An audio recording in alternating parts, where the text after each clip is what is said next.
Hello and welcome to Recharge Wrestling. I'm your host Fisher and I'm here with the other two hosts, Keeney and Krusty. Hey guys. Hey everyone. Before we get started, I just want to say if you're watching this on YouTube, like and subscribe. Encourages us to keep making video content. So that's important. So we want to get through. We're going to have the news at the start. Weekly, there's quite a bit this week happening, so we're going to keep it to a couple of stories that we want to talk about. Then we're going to go through our weekly shows as always with AEW and WWE and NXT. So the first bit of news to go on to is it's a bit old now. It's a bit old news. It's so last week, but as soon as we logged off last week, in fact we mentioned him on the podcast when I listened to it back, and then literally about half an hour after we stopped recording, I looked on Twitter and found out that Cesaro had left WWE. So just a quick thoughts on that, guys. I think it's I also don't think it's a surprise anymore.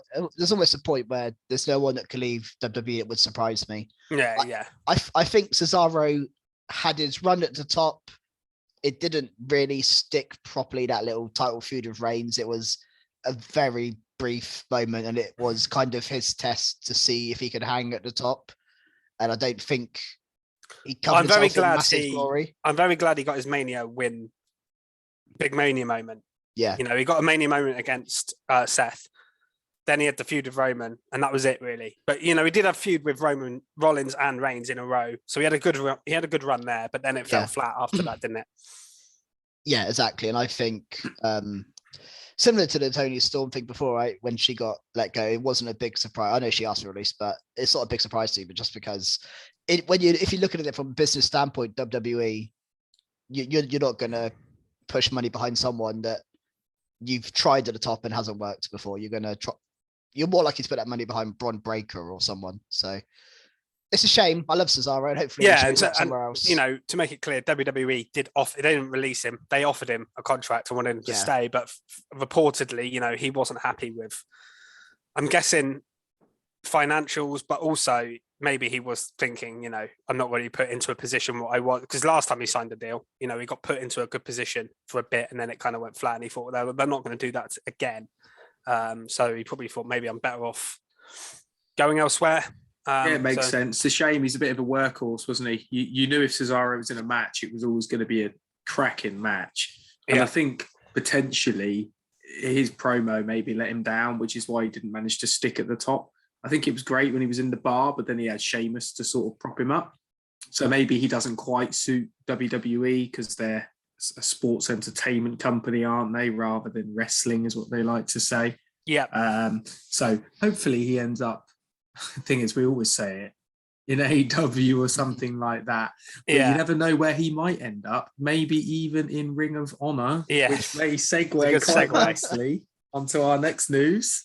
Yeah, I was just going to say, Cesaro, he had he had like a 10-year run in WWE. Do you know what I mean? It's a decent run. He's not a youngster, is he? It's a good run. It's not like one of those people who's only been on the main roster for a year, then gets cut. He had a good run, a really good run. Yeah. So fair play. I think we'll all miss him. Good luck to him.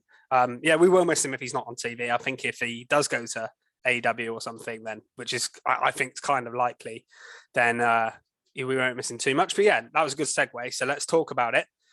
The big news. So Tony Khan has been teasing an announcement for a while. Then it was announced, right, he's ready to make his big announcement. And I kind of rolled my eyes because this happens all the time on AEW. They make big announcements. But when I realized, it was made clear last night, no, Tony's making the announcement, not the commentary team. It's not a wrestler. I was thinking, okay, this is a little bit different to the normals. Like, they're not just bringing out a sign-in or something. You knew it was going to be something different. Because of that. So I did get a little bit more excited. And he just come out, and I thought he actually did the right thing on Dynamite by keeping it very brief. He didn't cut a 10-minute promo. He literally he's definitely not a promo. He's quite he's awkward, definitely not a promo guy, is he? Yeah. He's the geekiest guy there, isn't That's he? why he doesn't put himself on TV, because he's not designed to be a television character. Not yet, anyway. Maybe one day, but he's not got that. Like Vince has the charisma, yes, where he can go out there and do. I mean, he's not so good now, but in his peak in the 90s, he was incredible on screen. Yeah. Whereas Tony Khan just hasn't got that, I don't think, in him. So he just kept it brief and said a few words, basically, and he's brought Ring of Honor, which is big news. Don't know. We have no idea what he's going to do with it yet, because Ring of Honor is basically in a position where they have no contracted wrestlers at the moment. They released everyone at the end of last year. But I how do you think this is going to go? Is he just going to buy a tape library and put it on like WWE we did with WCW, where they have access to all their matches and they put it on some streaming service and they do that? Or are they going to use Ring of Honor as like their version of NXT almost? Which I've read. I've read that it's going to be developmental for AEW, which would make a lot of sense because we always say how big that roster is. A lot of people aren't going to get the time, even on Dark. So I think it'd be a brilliant idea to have it as developmental. Put it on TV. It's also, in my eyes, this is building a portfolio ready for AEW Network. Yeah. Or whatever they're going to do. WWE Network's sort of opposition, or whoever buys it, because I know WWE's on Peacock, isn't it? Apparently it's going to be, I heard something about HBO, potentially having a deal with AEW to do that. But again, like you say, he's going to have all that back catalogue, which I think is going to be quite a big deal. I think there's a lot of matches. After. And I saw a thing, AEW put out a statement saying, over 40 of their wrestlers have wrestled in Ring of Honor. So you've got a lot of their guys. You could have a back catalogue of Bryan Danielson matches. You've also got a lot of WWE stars as well that people might want to see. Well, Seth Rollins and people like that. Big stars that have wrestled in Ring of Honor in the past that have, Samoa Joe's another one. I know he's not a current WWE star, but there's so many guys that have wrestled in Ring of Honor that are huge stars now. So it's definitely worth them buying it. It's just interesting to see what they do with it. Keeney, you haven't said a lot yet. So what's your thoughts? No, I'm just agreeing with you guys. I think I would like them to use it as like a second brand or developmental brand, whether however they go about it, I don't know. But I would like them to do that because mentioned before, the roster is too stacked. There's a lot of mid-card, lower card guys who are just not really given the time anymore. But I also think you're probably going to get the big stars dropping down, similar to what they did with Impact, I think, to try and boost it. Yeah, potentially. Yeah, I think they'll use feuds into, like, for example, FTR have been teasing a feud for a long time with the Briscoes, who are a tag team from Ring of Honor, on Twitter, back and forth. They've met in outside an AEW ring. That's a feud they can do on a Ring of Honor program, for example. Yeah, exactly. And one thing it does give them, you guys already touched on it briefly, so I won't go into too much detail, but what they don't have, that WWE has, is a back library of matches, because they've only been around for 3 years. This gives them 20 years of wrestling. Like, say, a majority of their, well, maybe not majority, but a big percentage of their wrestlers on their roster have been in Ring of Honor. So they have this back catalogue to pull from. Interesting that they didn't use any old videos to like big up Danielson. No. Because that was the match that kind of led on from it. With a little probably so new. They probably haven't got it all sorted. Yeah, they probably didn't have it ready. Ready. But obviously Ring of Honor don't have any contracted wrestlers, like you said. So they're not signing anyone.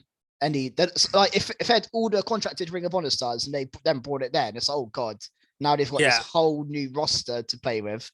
So there's no new roster. And again, I don't know what it means at this point. I think we're all speculating. It's kind of interesting because I've heard in the last couple of weeks. So Jonathan Gresham, he won the Ring of Honor title on the last show that they had, and he's apparently been backstage at Dynamite a couple of times. The Ring of Honor Women's Championship was won by Deonna Purrazzo, obviously who's in Impact as well. So they could definitely use her in that women's division. She'd be a big addition to the women's division.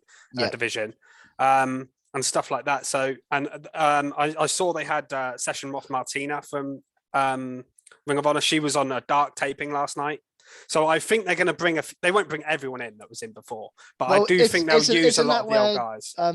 Jay White and Jay Lethal came from.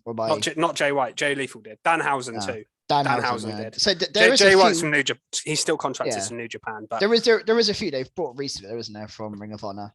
Yeah, Brody King was another one. Yeah. So they've brought people in from it already, maybe with the idea of buying it. So it's interesting, and maybe it's a good news story because Ring of Honor went out of business, didn't they? Essentially, they just closed their doors and had to get rid of everyone because they couldn't afford to keep everyone on. So if Tony Khan's keeping that going, there's a lot of Ring of Honor fans out there. I think it's only a good thing. And money tone. Exactly, and I just want to say Danielson did play into it quite nicely. I know we're probably not going to get into this match in massive detail, but at the end when he was like, in Ring of Honor we shake hands, but not here in AEW, and he's like starting like a little like storyline, maybe him and Moxley go on a tear of destroying Ring of Honor guys for a while. Who knows what's going to happen? But yeah, I think it's interesting, definitely. Yeah, I loved that. Now we're on to the match then on Dynamite. Yeah. I thought that was brilliant. I just wanted to bring up one more thing quickly about that, because there's an interesting theory that I've heard from a few people going around online. And I did think of it myself. And then when I saw people, I was like, So the Cody situation, he's left AEW. Do you think it's possible that he joins Ring of Honor? And he's like the Triple H of Ring of Honor, where because he's left because he's had no creative control, he's got no freedom. If he's literally given a promotion to run, I would be very disappointed if that happens. I don't think it is going to happen, by the way. That's not my prediction, but I've seen people say, "What if that happens?" Because it's possible. It is possible. But I think WWE have already got him in the bag because they've been hinting too heavily into it for me. And I don't think they'd do that. They might, but I don't know. I've seen it as suggested, and I just thought it was something worth asking you guys. Maybe Brandy will take it on. Yeah, you never know. You never know. Yeah, who knows? Anyway, yeah, go into what you were going to say about the match. Yeah, I just thought it was really good. It's Christopher Daniels. I hadn't seen him in a long time, and let's face it, I hadn't really missed him. But what an absolute cracking match! I really enjoyed that. I like the fact that they had a bit of a backstory, which I didn't. Perfect way to start the Ring of Honor era, if you want to call it that. Where they bought it and then they do the first main event from Ring of Honor. That's so cool. That's amazing, really. Yeah, that's really cool. For people who had seen that initial match, this would have been big. Yeah. Really cool. Yeah. And as Keeney said, that's just such an amazing ending.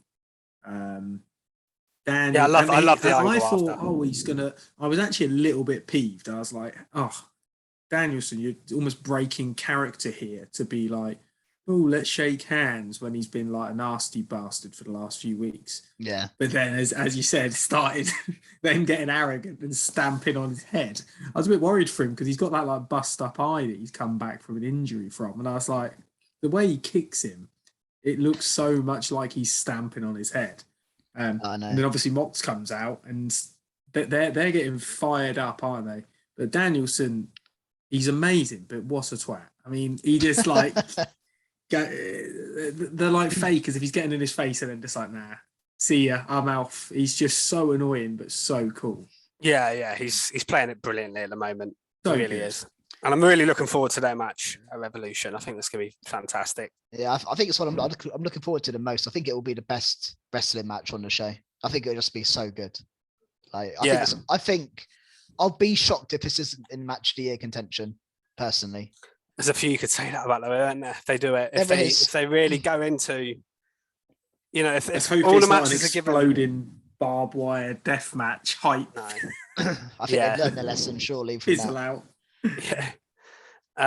So, was there anything? I know we normally start with Rampage when we talk about AEW, but that made sense to start with that because it led on from it. Was there anything from Dynamite you wanted to from Rampage, sorry, that you wanted to talk about? I know Hook was on the show, so I'm sure we'll want to talk about him. Well, let's start there, shall we?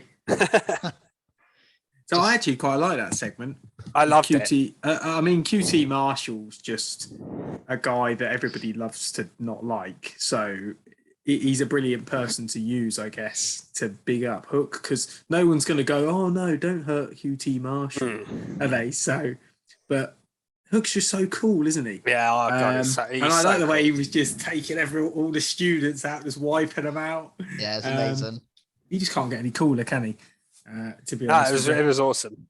It was awesome, and they're having. I didn't even realize. Keeney just told me actually before we just started recording that they're having their match on the kickoff show or buy-in, whatever you call it. That's a really good idea. Revolution. Actually, yeah, Hook I was waiting Marshall for the buy-in. Yeah, so that's great because I was waiting for him to have more of a stage, and this is a way. I love the way they are taking it slow with Hook. They're they're not. Yes, they're putting him in.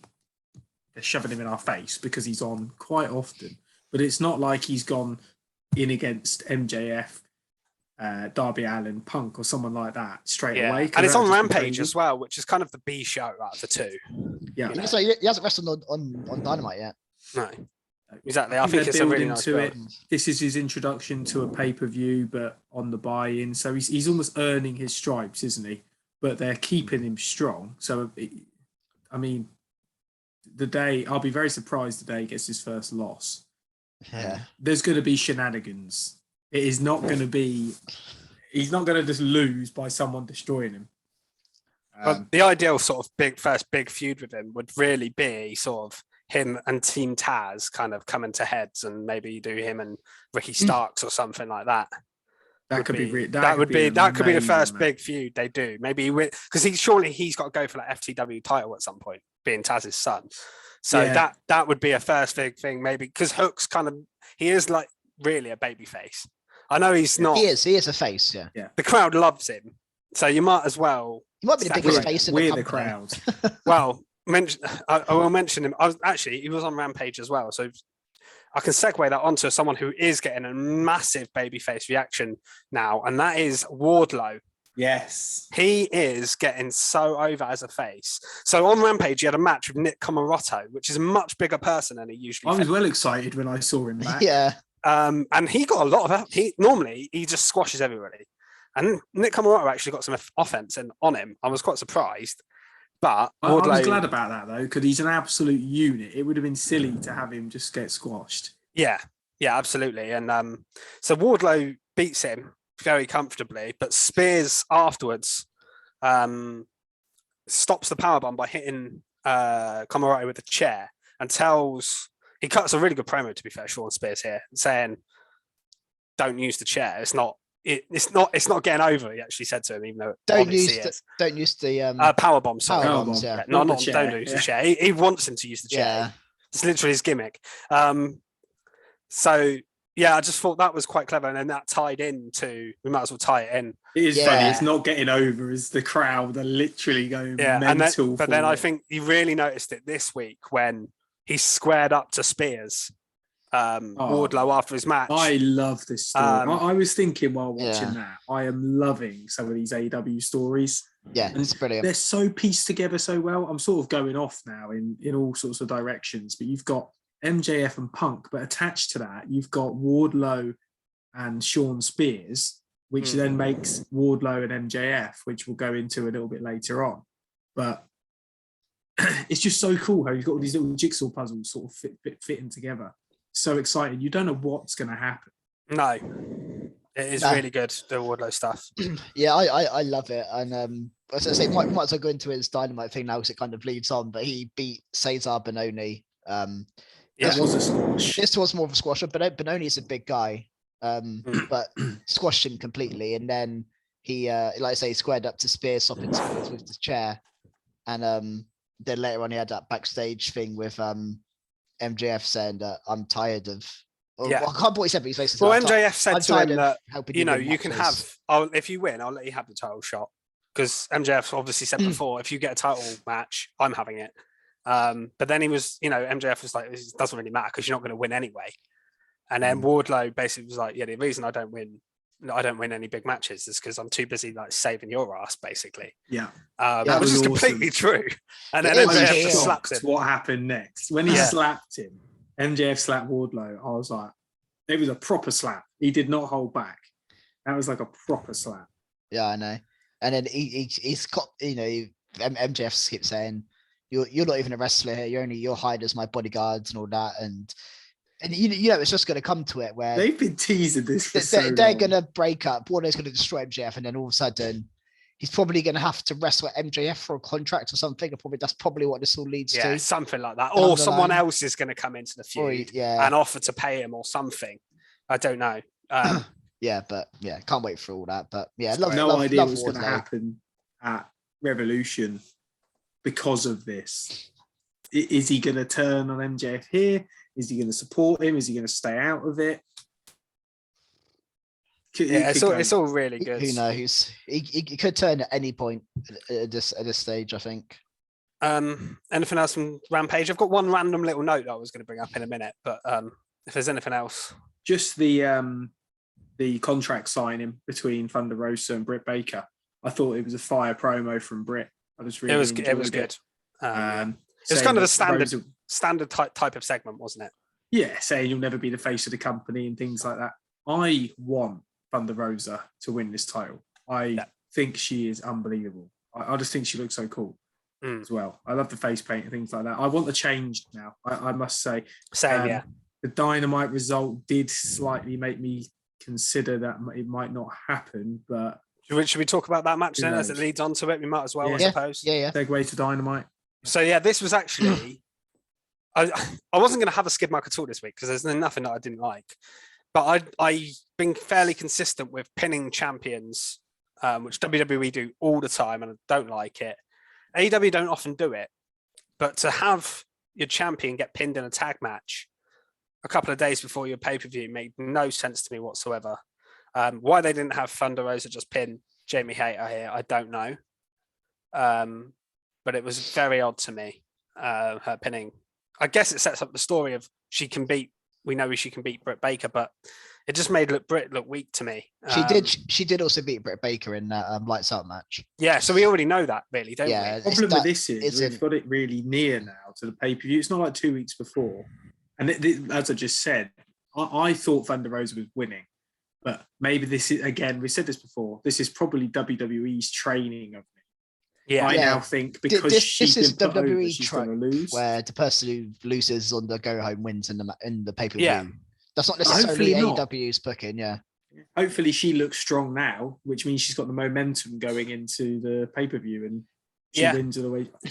Maybe I'll just think she's run her course as this champion now. Yeah, same, I think Thunder Rosa, if anyone deserves to take it off, it was Thunder Rosa anyway. I don't see who else is there, unless you do the Jamie Hayter story and she beats her, but I don't really... Too soon. I don't think that's the one. I think Thunder Rosa is the one it should be. Yeah.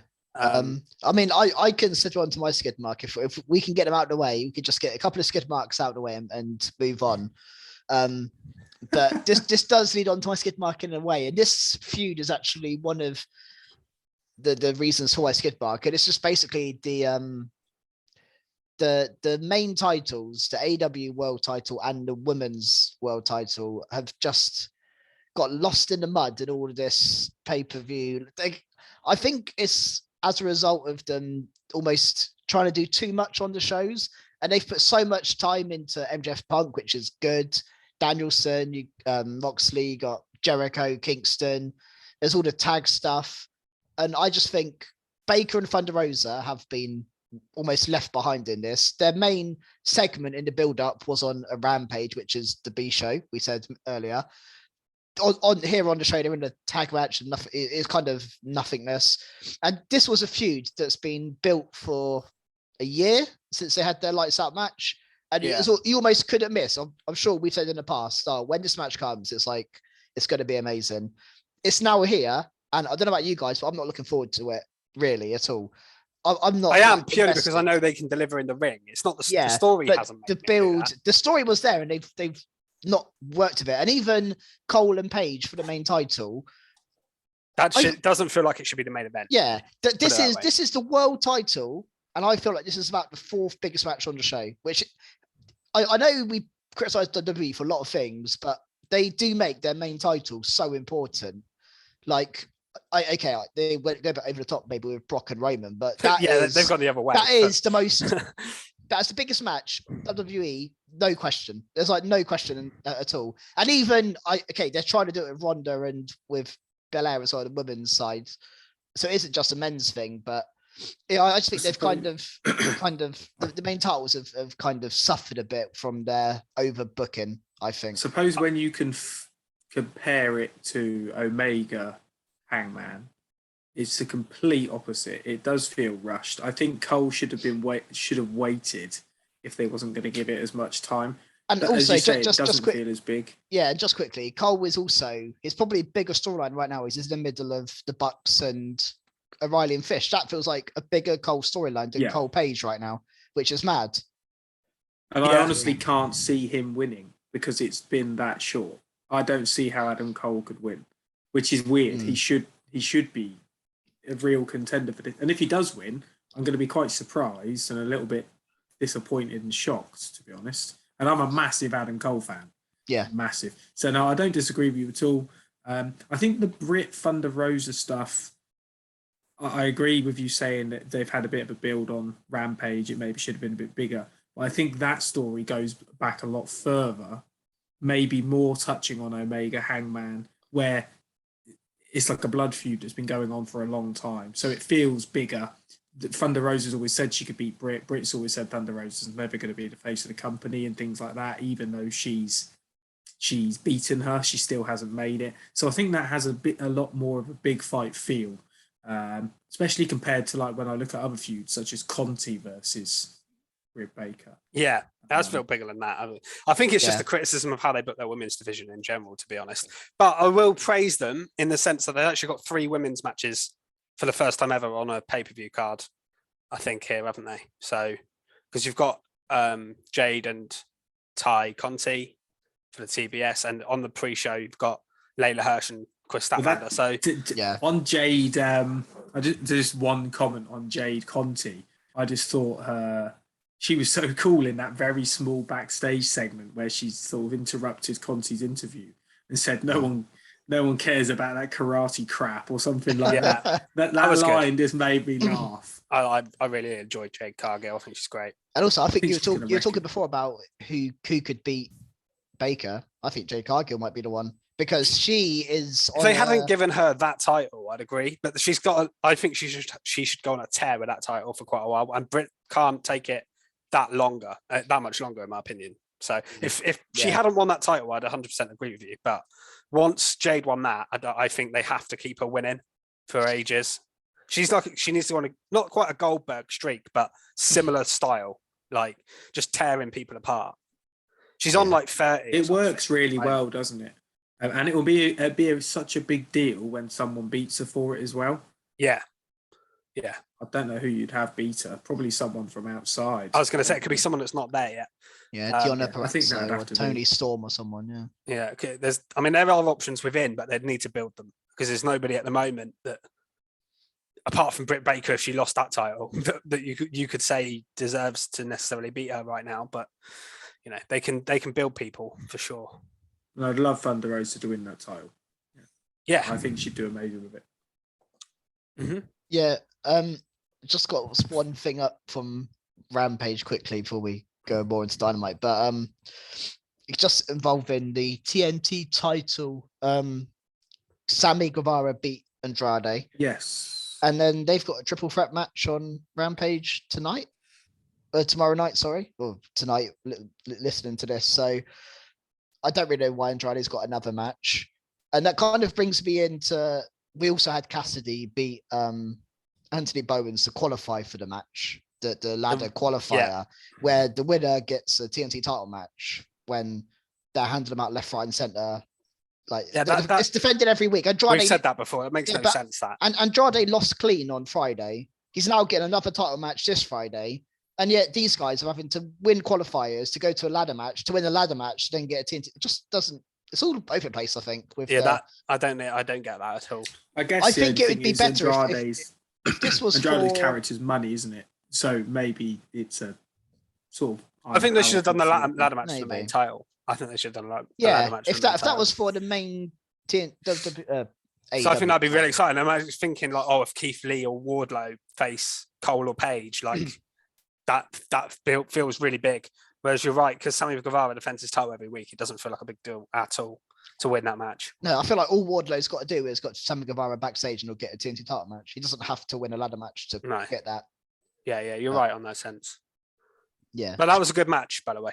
It was really good. Good.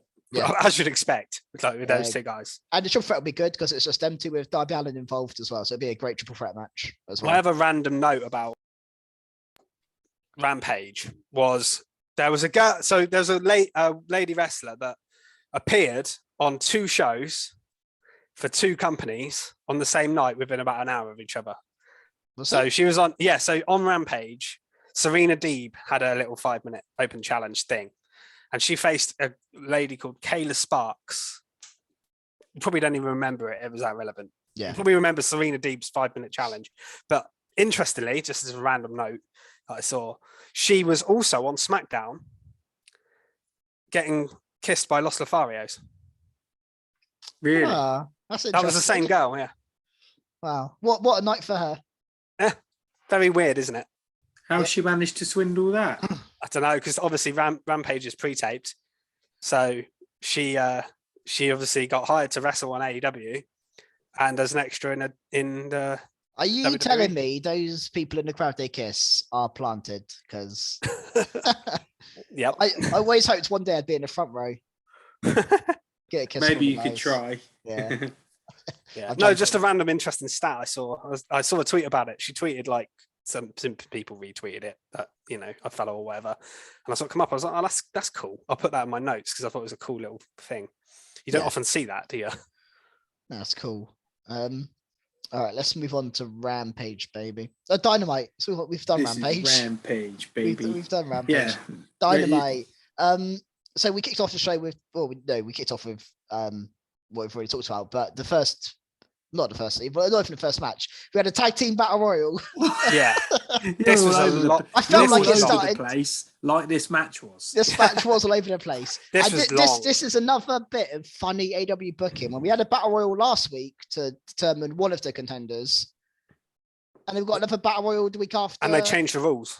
Yeah, and it was like a different. I just don't understand. This was more like a Royal Rumble style, but as a tag team. Yeah, I did quite like the Royal Rumble aspect of it. I like that. I prefer it like that, to be honest. But it's just they didn't do it last week. Do you think they do too many battle royals though? Because they do quite a few. Not too many. I like a battle royal. So do I, but 2 in 2 weeks. When your roster's that big. My criticism of this was more there was loads of teams in there that did not need to be in there. Peter Avalon. Yeah, that's a great example. And this is Bear Country comes on to my criticism earlier. You're skidding all over AEW. But no, but the problem is the overbooking. Poor old AEW. Overbooking here. They don't need to go 2 battle royals lasting half an hour on each show to work out you're going to get the Bucks and Cole and Fish and O'Reilly. Yeah, that was quite annoying. They spent a lot of time on this show doing this tag team battle royal with people like Peter Avalon and you knew the Young Bucks were winning it from the start. And we knew the winners from the match. Whereas they could have spent 20 minutes from this doing or something with Cole and Hangman or something with Thunder Rosa and Baker. So yeah, I understand where you're coming from. And I think the match was too long. And like I said, it was Bear Country were in it, the Gun Club were in it and got eliminated straight away. 2.0 were in it and they got eliminated straight away. There were a few things that I really noted that I did like in this match. I think that's the same thing as me. And a couple that one thing I thought was very interesting, Keeney. Last week you mentioned Santana and Ortiz and their storyline there where they should win this because they've gone away and the crowd booed like hell when they got eliminated. Yeah, I did notice they were who I wanted to win. I knew Bucks were going to win, but I wanted Santana. I just thought the crowd reaction was very interesting. Yeah, I did notice that really because it really like the match. It was fairly average reaction to it, and then when they got eliminated, the boos, I was like, ooh, that's AEW wants. AEW fans want them to get pushed. Clearly, they have been under. I think they've been used a lot, but they need a title run or something. Santana and Ortiz, they're such a good tag team. I'm sure it will come, but they always seem to get pushed aside for a new team. As soon as something big comes up, they seem to get pushed aside. Like O'Reilly and Fish join, and it's Well, when I wonder off the back of this whether they're going to start pushing Top Flight because we got the return of Darius Martin. We've got a big show in here. The crowd popped big time. Yeah, they did. Top Flight. They did. And Darius Martin looked good. we've seen Dante Martin for the last 6 months. Well, it explains why he lost, I think, and didn't get pushed into that ladder match because we were a bit confused by that, weren't we? Yeah, that's a good point. Yeah, that's a very powerhouse beat him. Yep. That was definitely cool, and also we had an awesome Acclaimed rap this week. I absolutely loved it this week. It was amazing. Sometimes they absolutely hit it out of the park, don't they? It's a bit flats if you don't understand what they're talking about, but sometimes they can be. Yeah, they can be hit and miss. This one was a good one. The one on Rampage they did, I thought was a real miss. It was not very good. I didn't understand most of it. I think I understand parts of it. Then sometimes it's quite relative, I think, to American sport, so we're not too au fait with that. But I agree. The fact that it ended in a Bucks win was just a bit. I thought they played into because Darius. We mentioned Top Flight. Darius was in the last 2, which was an amazing showing, and they he eliminated one of the Young Bucks and nearly eliminated the other one, and the crowd were going nuts for it. So they did. Yeah. I thought they booked that bit brilliantly. To be fair, they teased it, and for a split second, I believed he was going to win. I don't know why, because it's obvious from the start the Young Bucks were going to win, but they made you believe it for a second. So I will say they booked that bit really, really well. There were some really good bits in it. But there were also, I just thought there were teams where, like, I was thinking, God, there's another team coming out. There's just shows how many tag teams they've got, almost too many. So the Young Bucks come out, and I thought that was it when the Young Bucks come out. And then the next team I think out was Nick Nemeth, not Nick Nemeth. That's Dolph. Ryan Nemeth. Sorry, Dolph. Don't want to insult you, mate. Of course, I want to see Dolph steal the show. Nick Nemeth and Peter Avalon come out after the Young Bucks, and I was like, come on now. I was surprised. I thought Peter Avalon got sacked. I thought he was gone as well. I didn't think he still worked there, to be honest. I think he's like a trainer, isn't he? I think he does stuff backstage, like QT Marshall. I think QT Marshall. Yeah, I enjoyed random addition to that. I love FTR's music. I think it's great. It's beautiful, isn't it? There we go. Let's end with that. And again, this is just a bit of a shame that they're not being pushed a bit more, but. You can't be pushed all the time, can you? They were in from start to finish nearly in this match. Yeah, they were. And they were awesome at times in it as well. They were great. But they've had titles and everything. How dare you? No, I just want them to always be champions. You're worse than me with Seth Rollins. Yeah, I want them to always be champions. That's the problem. Yeah. Love them. And the thing is, I mentioned how there were too many tag teams in this. And I was thinking of the tag teams that weren't even in it. You had Silver and Reynolds. You had, obviously, Fish and O'Reilly were in it last week and won it. You had no Lucha Bros, obviously, because Phoenix is out. You had no you could have had a House of Black team in there. There's so many tag teams in AEW. It's actually Butcher and the Blade came out at least. I was chuffed. Butcher's looking fire right now. There was no Private Party either, was there? Oh, no, they weren't in it actually. Don't know why.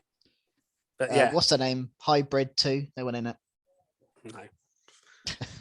Hybrid Poo. Hybrid Poo, exactly. Anything else? Well, we haven't mentioned. Just Punk and MJF, the top alamark of House of Fish, I believe. Oh, of course. I think Fish is not paying attention. Before we talk about that, I did want to say about Santana Ortiz. It kind of links onto, and I thought it was a very important bit of promo here, where Jericho was talking, and because I know you said, Keeney, about them not winning wouldn't make sense for the storyline. They made sense afterwards by them going and fist bumping Jericho. Like, that was interesting, yeah. I thought maybe they've realised it's not Jericho's fault they're not winning the titles. Because Jericho had nothing to do with them not winning it. They had their opportunity and they didn't win. And I thought that was really good and plays obviously into the Jericho Kingston match, Revolution, which I think is another really well told story. Yeah, it is. That's so either that, are they still going to turn on Jericho or are they going to help Jericho? I don't know, but I just thought that was very interesting. But yes, let's get on to my top mark. Couldn't go talk about AEW without mentioning the MJF CM Punk story, which I think at the moment is probably the best story in the whole of wrestling. And probably is going to come to a head this Sunday again. Last week, I think it was Krusty's top mark, the MJF promo. It was a brilliant promo, babyface style, CM Punk. And you mentioned you thought CM Punk was going to hug him. And this week, that did happen. Hugs all round. So CM Punk comes out and he cuts a brilliant promo. Just sort of saying, sort of questioning himself, doubting himself. Am I the bad guy here? Goes through a load of stuff that MJF's done, but saying maybe he's doing it because he's like in pain or whatever. MJF comes out. They have a little chat and then hugs all round. Yeah, CM Punk goes to shake his hand and MJF just hugs him. And I thought, oh, okay, what's happening here? And then obviously brilliantly low blows him, gets the reinforcements to come down. Down come Wardlow, Spears, FTR. And he's just busted open. He's got blood everywhere. This couldn't have been much more obvious, could it? I mean, I did doubt myself a few times over the last couple of weeks, just mainly last week, because that was incredible. But I don't think this could have been any more obvious this was going to happen. That's not negative. I thought they might save it for the show. I knew it was going to happen, but I didn't know it was necessarily going to happen here. I thought he might just do something really like bad on Sunday. But obviously they just don't know how this is going to end. I really don't, because MJF is always booked so strong. I'll be honest, I don't know if I'm going to like this match because I think it's going to be very slow and gritty. Lots of blood, things like that. Yeah, these matches have a lot of blood, and we got a lot of blood here. This was even before the match. Like Punk was bleeding like mad here. All over. I can see Punk being in exactly the same situation as he just was. I think he's going to be tied to something. He almost hung him, didn't he? It was a bit weird. He like hung him over. Yeah, it was a bit like just that sight of CM Punk hanging, like blood pouring down his face. It was a bit like disconcerting. Yeah. I was but the thing it has done for me, which has made me, I feel sorry for CM Punk. And I'm not going to lie, when with all the hype around CM Punk, I didn't want to like him because I missed his whole sort of Punk era.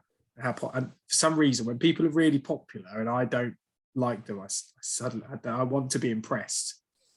And this storyline it's won me over. I want CM Punk to win, and I'm a massive MJF fan. I think he's probably my favourite in AEW. But I want CM Punk to win just because they've played out this story so well that I almost feel sorry for him, which is just weird how they can sort of invoke those emotions. It's been a brilliant story. It's just been a brilliant story. And I think the first match really delivered between them as well. So I know you said you might not look forward to this match that much, but I think they're going to pull off. I think they're going to pull off a good match here because I think it's going to be so story based that. This is going to be me throughout. It might be brutal. Hopefully, it doesn't get too brutal because I'm with you on them. I don't like those type of matches necessarily, but I'm hoping here we get some story with Wardlow as well involved here.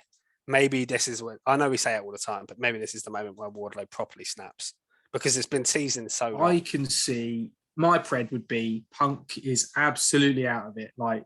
MJF is almost going to, I don't know, strangle him to pieces.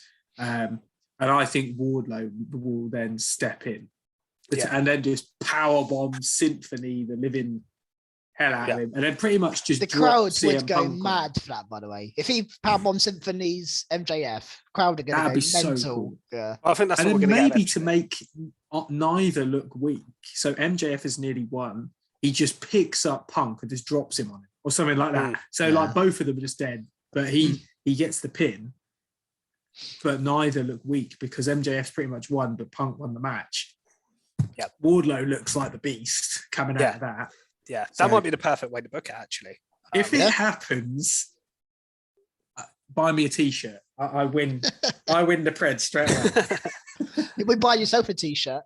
All right, I'll buy myself a t-shirt. With all the subscribers, I'll celebratory buy a t-shirt. But yeah, great top mark. I think we all felt the same about that, don't we? Yeah, it was fantastic. Brilliant. This was fantastic. Yeah, it was brilliant. Yeah. Anything else? No. Page. I mean, we've kind of mentioned Cole and Page already. I was going to say Cole ended up strapping Page to the ropes. It's in a bit. I kind of like the ending. I mean, he made he beat up the Dark Order in front of him. He couldn't do anything about it. We've seen that kind of angle before, but it was good and it was all right. It was good enough. It wasn't amazing, but it was good. Yeah.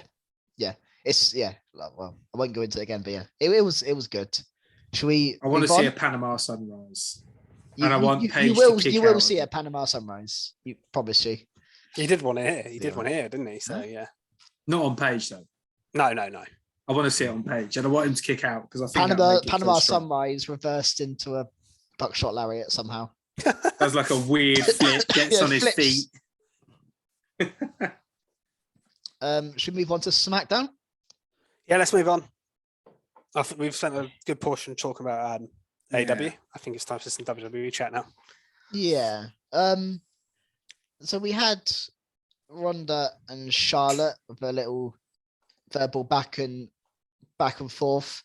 Yeah. You know, I don't think Ronda is fully comfortable yet back in WWE on the mic, and I just don't think she sounds 100% like she did before.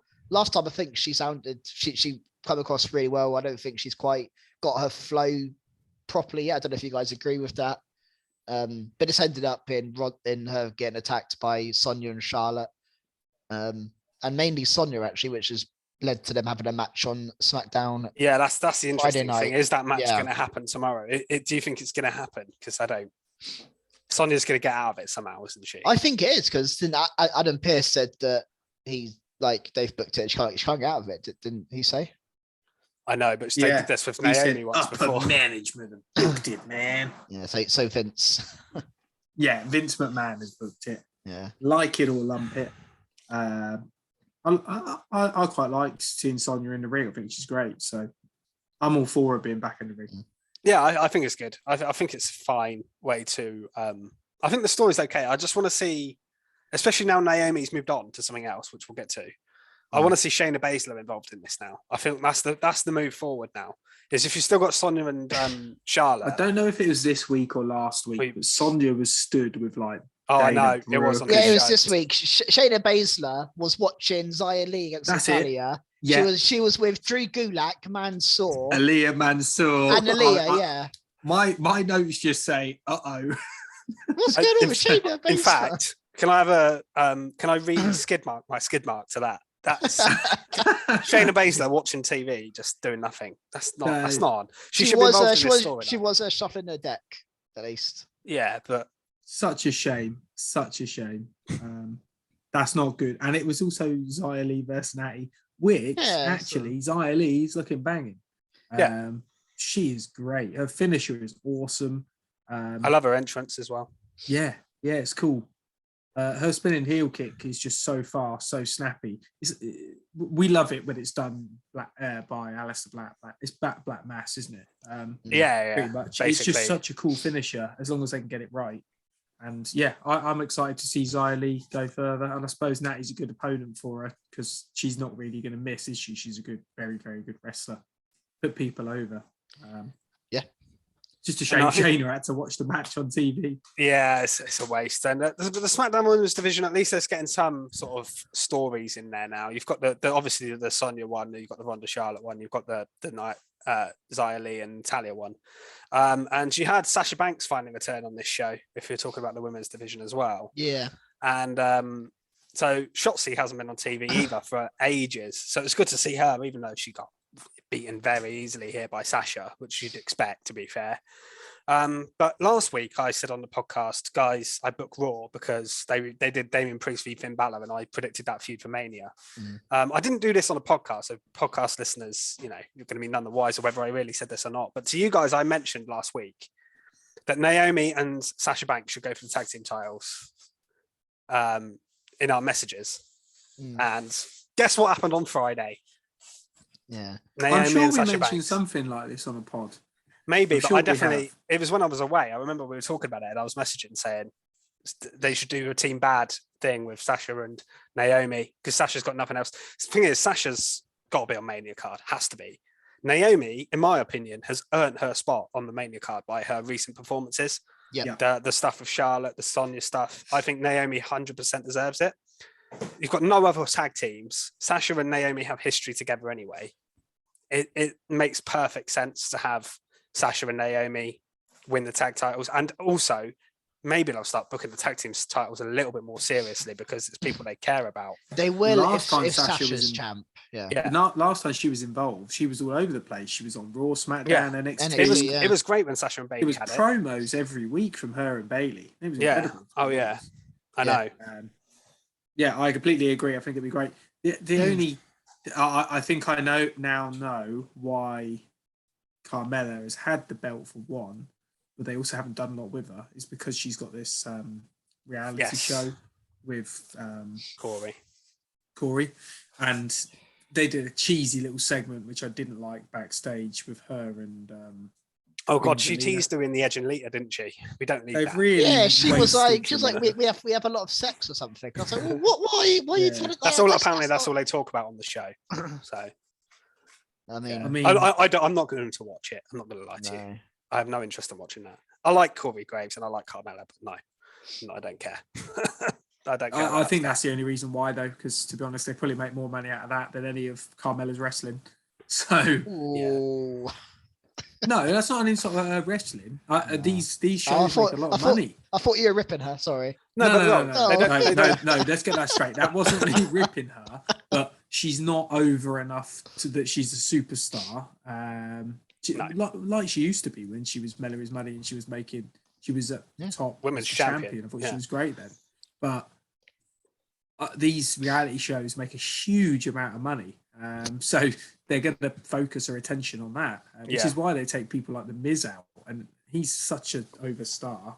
Yeah. But I digress. That wasn't an insult. That's right. I can segue. Do you know what else makes money? Is the biggest WrestleMania match of all time, which is what we have got, which is what they're calling Brock v Roman. Well, I thought you was on about Veer finally turning up. That will be a big moment.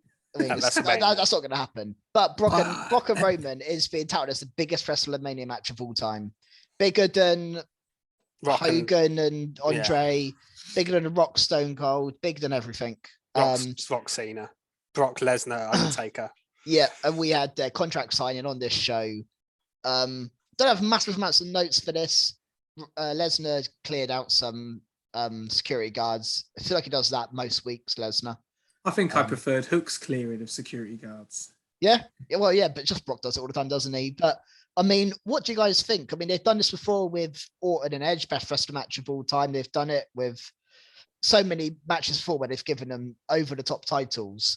And I don't think they need to give it the title. I criticized AEW for underbooking their main title. Is this going too far the other way? They need to make this count. This has to be big. This has to be. I don't want a 10-minute match here. I want a half an hour back and forth. You ain't getting Brock for half an hour. If that's not the case, then it's crazy. You cannot build this for a year plus, put both titles on the line, and have a Superman punch, spear, F5, suplex. I think they'll do a bit more than that, but they're not going to have a half an hour. Well, and also we've kind of because of what's happened over the past few months, we've also got rid of the Heyman. Whose side is he on? Because we know he's on Roman's side now. He's gone back and forth now, so he's already portrayed. Or is Brock. It a super swerve? Yeah, but even if he goes back, it's like, oh well, who even cares at this point? He's just going back and forth like a yo-yo. So I think he's chosen his side. So that element of it's gone out with the match, which was the best. Which was the interesting part of the story, really, wasn't it? The Usos aren't a massive factor anymore. I think the day one issue messed that up, to be honest. Yeah, and I think we go back to the Rumble, but that angle one of Heyman turning on Lesnar at the Rumble, for then Lesnar to come straight back and win the belt and come back at Roman, just feels like it didn't need to happen then, maybe. But I think we haven't really mentioned sort of the main point of what happened as well here is they finally announced I say finally, we didn't know necessarily, but it's going to they added a line into it, which was championship unification, which they didn't say before. So that implies that we're only having one title going forward, which I noticed the Usos said that earlier in the night, and I was like, hang on, have they done that by accident? But then when it came to it, they said it again and again and again. Yeah, and there has been a few. I think it was it the Usos or was it Alpha Academy on Raw or maybe even it was Seth and Owens who said it. They said, "Oh, if we win the belts, maybe we'll go and face Usos and unify those belts as well." Yeah, I know. So I'm wondering whether they're going down this path because they're mentioning unification a lot. Obviously, the women's belts doesn't seem to be going that way right now, but maybe that could happen. I don't think though. I saw someone comment. I don't know who it was, but I saw a good comment the other day about I don't think they'll keep it as one belt because they're on different networks, the two shows. Yeah, I don't think that. I know you could put the champion on both shows technically. Yeah, well, I don't think whoever the Raw network is, USA, we're not going to complain about Roman Reigns being on their show every now and then. No, but they're going to also want an active champion. Yeah. Fox may complain. Yeah, but they get Reigns as well. And like you said, because they're not doing it with the women. Because they're not doing it with the women, I don't think they'll stick to it. I don't think it will end up being It might be on the night. Title back. I've said it. Let's bring that heavyweight title. It felt so prestigious and it looked so cool. It looked like at the moment it just looked like they've coloured in a belt a different colour and gone, here you go. Yeah, I have to admit, which they actually have. I've never been that infatuated with the Universal title. No, it's always been WWE title has been the main one for me. Although Reigns has been Universal champ, so whatever Reigns holds is the biggest belt. But yeah, just in terms of design, I'm not a massive fan of it, and the name's a bit silly. But also, it was red, and then they moved it to Smack. I actually prefer the blue version on SmackDown to the big red one. And, it looks a bit better like that. I think. Wasn't it the Fiend who changed its color? Yeah, because he moved from Raw to SmackDown. Yeah. Well. Anything else from SmackDown? Sami Zayn celebrated winning the belt. This was all right, and I think what it led to was interesting. And yeah, we saw Knoxville come out, which not a big surprise. No. And he absolutely destroyed Johnny Knoxville in the ring, which I think is the right move because he's the wrestler at the end of the day. And I know Knoxville is a stuntsman, but it looks like he took those Haluma kicks to the face. Like the second one looked awesome. They showed the replay and it looked like he just clocked him, and maybe he didn't, but maybe he did. Maybe Knoxville just said, I think they made it. Just kick me in the face. Sami Zayn's Haluma kicks are usually pretty good, by the way. He makes them look. Maybe he did one on Kevin Owens when Owens was on commentary. Owens was on commentary, the camera was on him, and then he just come from nowhere and Haluma kicked Owens is going to make sure it looks his best. It looks amazing. It's going to look amazing. Yeah. What it's leading to is, interestingly, afterwards you got a segment backstage, and Sami Zayn was talking to Adam Pearce, and then Ricochet, of all people, came in, and he's getting the title match this Friday. So I'm intrigued. Are we going to get Johnny Knoxville help Ricochet win the title? Well, are we going to get? That would make more sense to me, because I don't think Knoxville v Zayn should be a title match. No, but he only won it a week. But he also only won it a week ago. Yeah, I know. Maybe also, if Ricochet won it, over Knoxville and get that massive pop, you have it not for the title, and you have him win. Yeah, he could have all his mates from Jackass come in and do something silly. The crowd would love that, and you don't need. Yeah, I always thought Knoxville was winning that Mania. I just thought he might win the IC belt.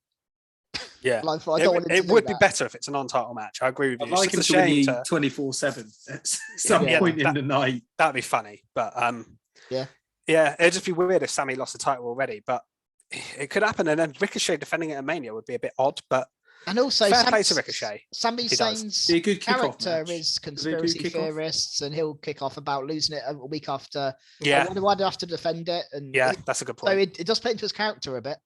Yeah.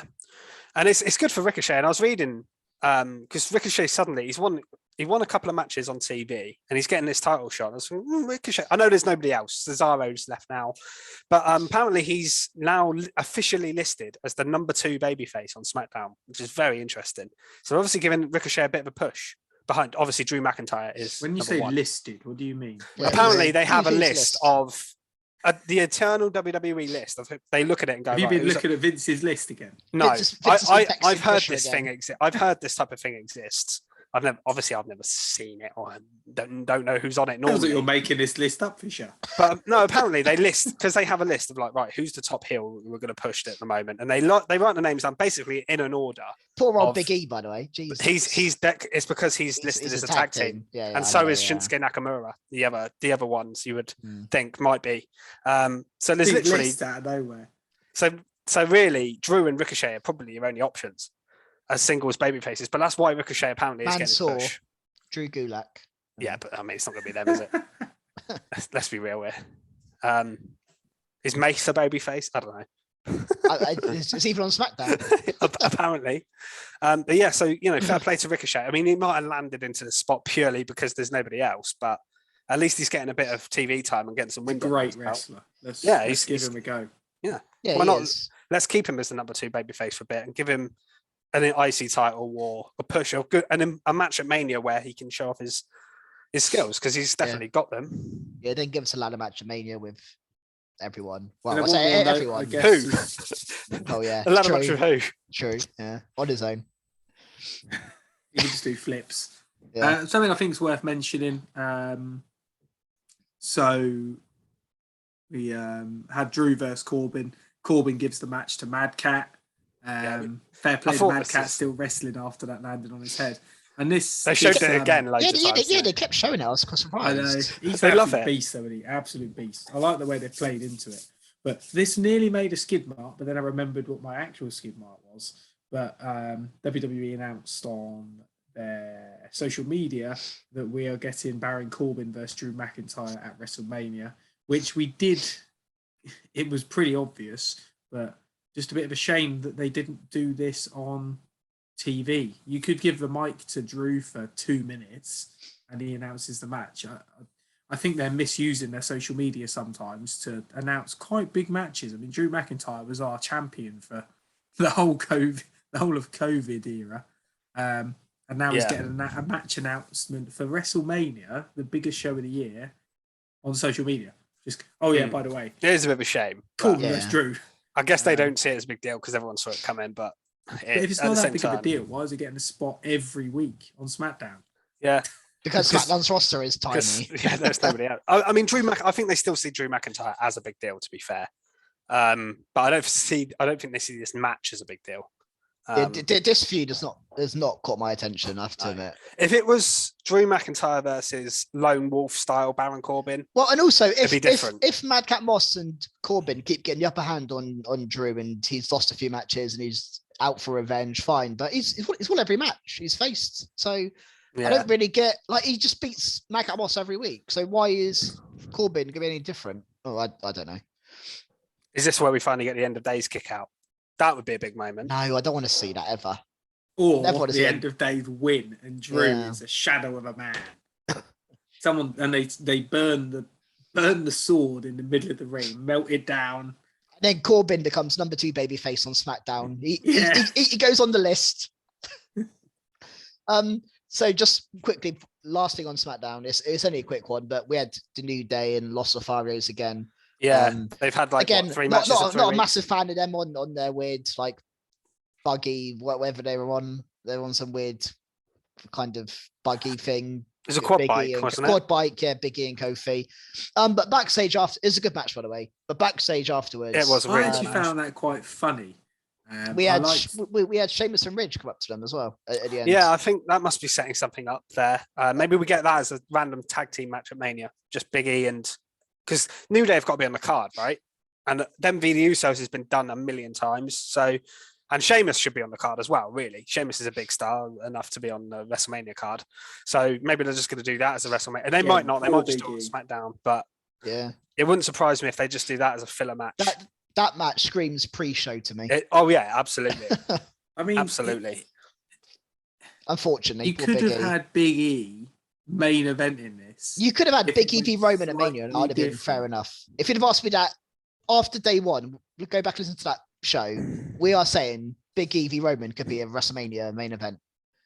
And now we're talking about Big E on the pre-show of the tag team match. Against Not even for the title, potentially. Yeah.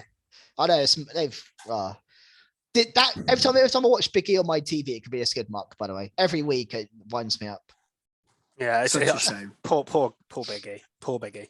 But should we go on to Raw? We can go on to a top mark, I believe, from Crust.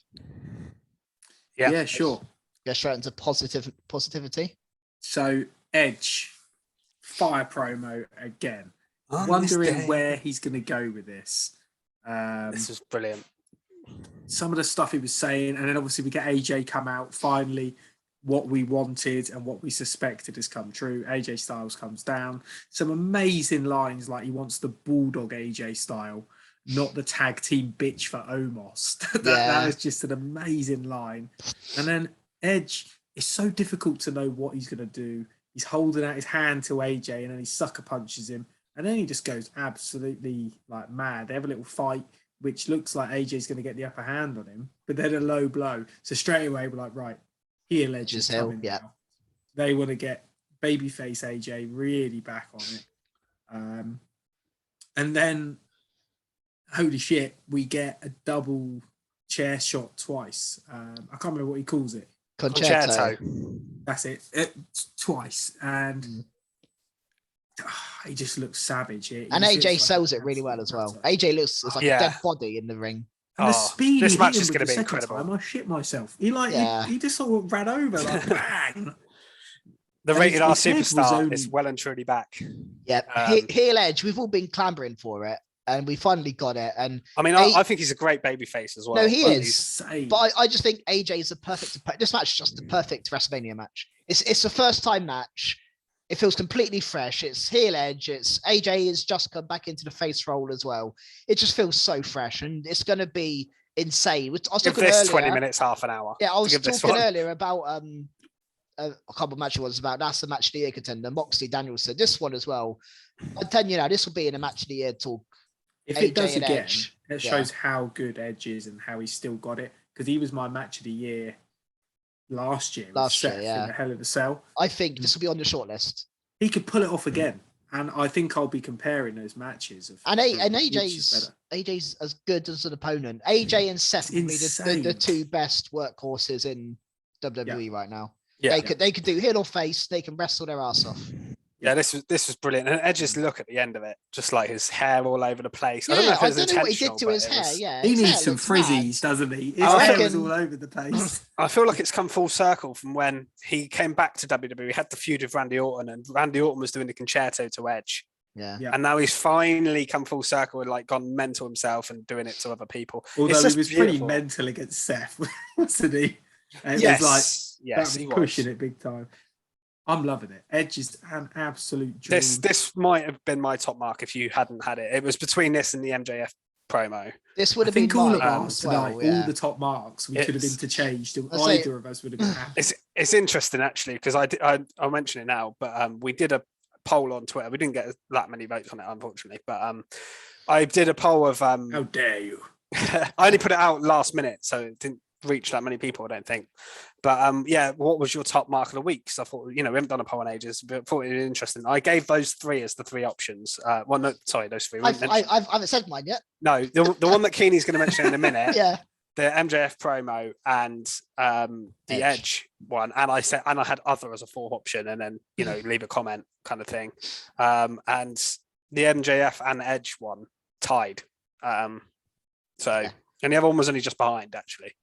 Yeah, I think I would have gone for Edge as well. But when I heard Christy had it, I thought I've got to find something else. And there was another stand-up moment this week, and it was on Raw, and I'll go straight onto it. It was Finn Balor winning the US title, beating Damien Priest. This genuinely shocked me. Yeah, I wasn't expecting this to happen on the show. Again, it wasn't like a main event of the show. It was like halfway through the show. Well, no, this is my only slight criticism. You say it's halfway through the show.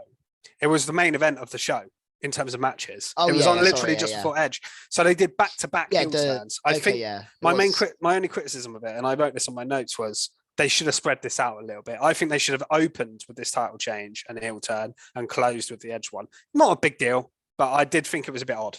Yeah, but the match itself was amazing. These were great. Balor won completely clean, and like you just said, Priest turned heel. So we've mentioned over the past few weeks, Priest has been with this face heel character, kind of got away from it a bit the last few weeks, but here he is turning heel. I mean, what do you guys make of a heel Damien Priest?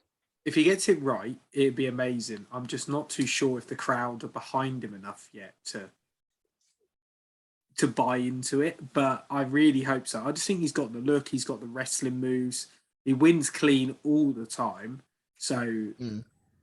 by clean, he wins without a roll up and crap like that. Yeah, finisher. So I think he could be great. And I think if anyone's going to bring out Demon Finn Balor, which we want to see at Mania, it's going to be a heel Damien Priest.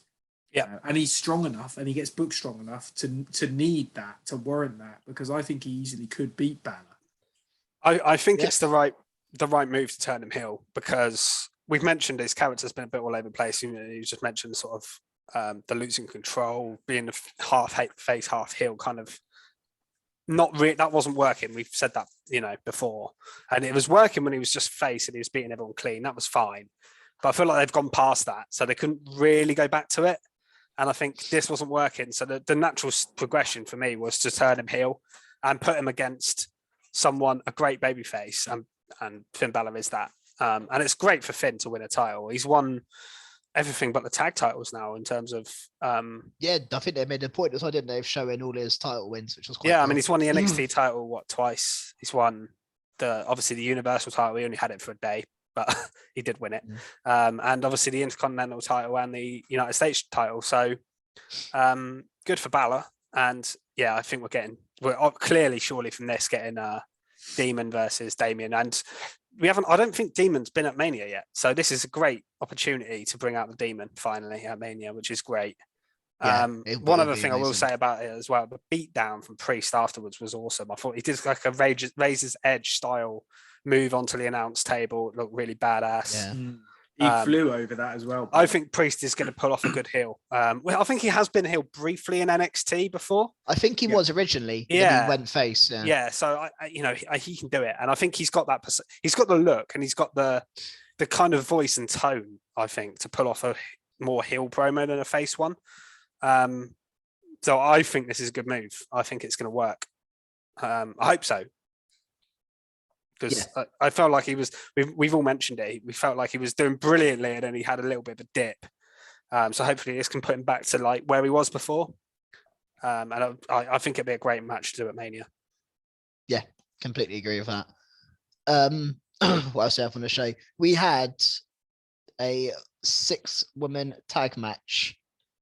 Belair, Ripley, and Liv against Becky, Doudrop, and Nikki. And obviously the big talking point here is the hair whips on Becky Lynch. That was brutal. I mean, she did one to Sasha at Mania and she just did it once, but here, and if you see the pictures of Becky's ribs after this, Jesus Christ. Do you think they've done this, like they sort of planned it and said, look, hit me?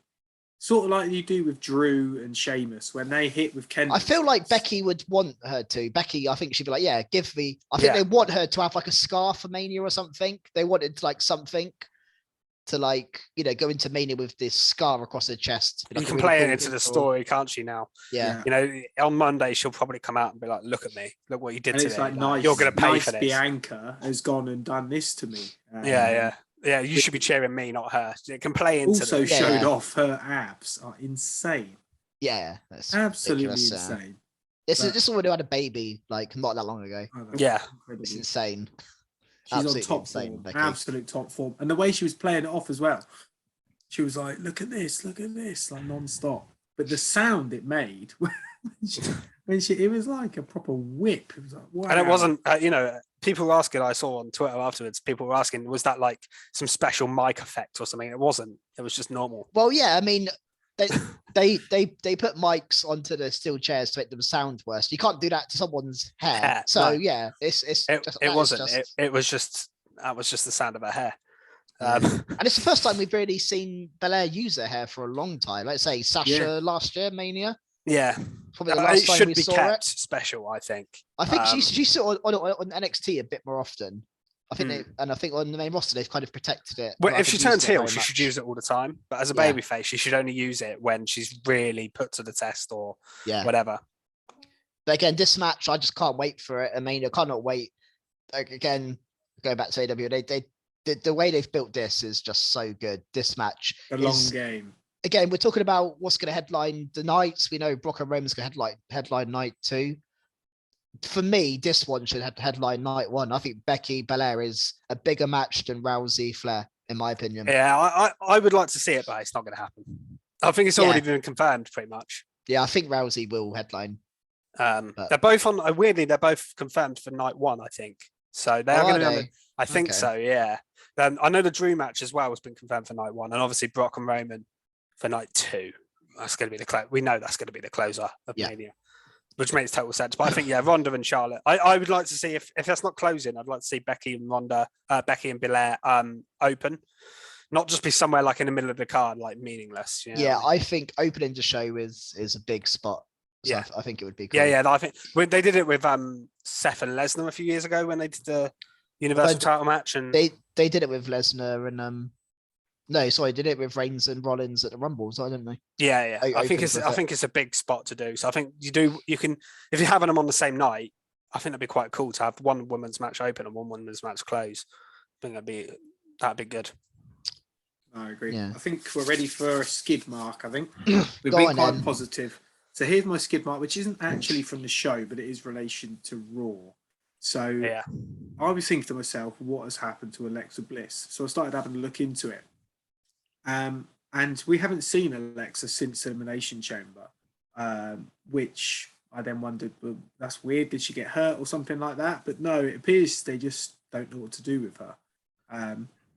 Bliss has actually tweeted herself, where's Alexa? She's also said that she doesn't know when people have asked her questions why she didn't appear on the show when it was in her hometown as well, which is crazy because I know that wrestling companies like to make a massive deal about people being in their hometown. And she's also tweeted that she's hoping she's on the next Raw. So I really think they rushed Alexa's return just for the Elimination Chamber.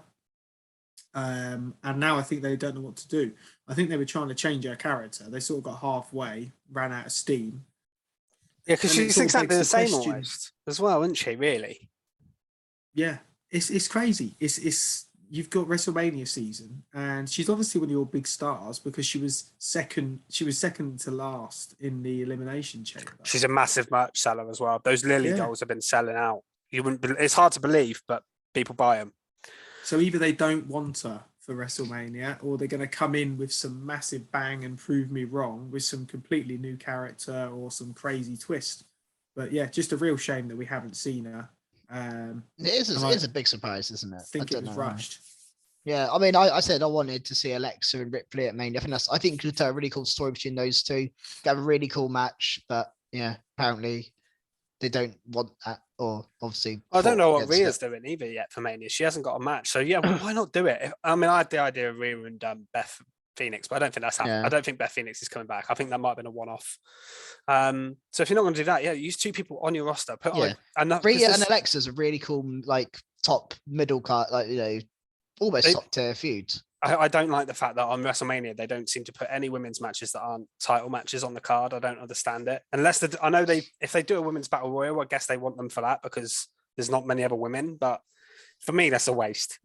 You don't need the women's battle royal either, so it's pointless. No, and if you do it, you can fill it up with NXT people, legends, and then just put a few main roster people that aren't being used in there. You can put Tamina and Dana Brooke in there. Do you know what I mean? They're not going to get on the card. So they might get on the card. They've probably got more chance than Alexa Bliss right now. So, Well, we can quickly mention those guys. They're involved in a lot of kissing this week, weren't they? Talking about Carmella talking about how much she has sex with Corey Graves. I thought I was watching NXT 2.0 for a minute. Yeah, Reggie and Dana Brooke kissed, and then we had Cesaro and Tamina kissed. And did you guys pop for Cesaro and Tamina? Because I did. Oh, I did. I loved it. Did you? Finally got his kiss, Cesaro. I was happy for him. It was a fun little moment. I didn't, you know what? It's one of those things. Some people probably hate it and skid mark it. Yeah. I wasn't, I didn't care enough to either way to do anything. Yeah. It was fine. It takes up 5 minutes of the show, and if Cesaro gets a kiss out of it, I'm happy. Yeah, I like the Dana and Reggie stuff. I don't really get Cesaro and Tamina. They don't really seem. I don't know. It's just a bit odd to me, but they haven't really built up until last week. There was no sign of that. Whereas Reggie and Dana, they've at least played into that for quite a while. So yeah, random stuff really, but just a bit of comedy, isn't it? Yeah. Speaking of comedy, then, thank you, KO and Seth. KO coming out with his cowboy hat sideways. It's so funny. And then we ended up Alpha Academy, Seth and KO shushing each other. KO show, It's such a funny segment.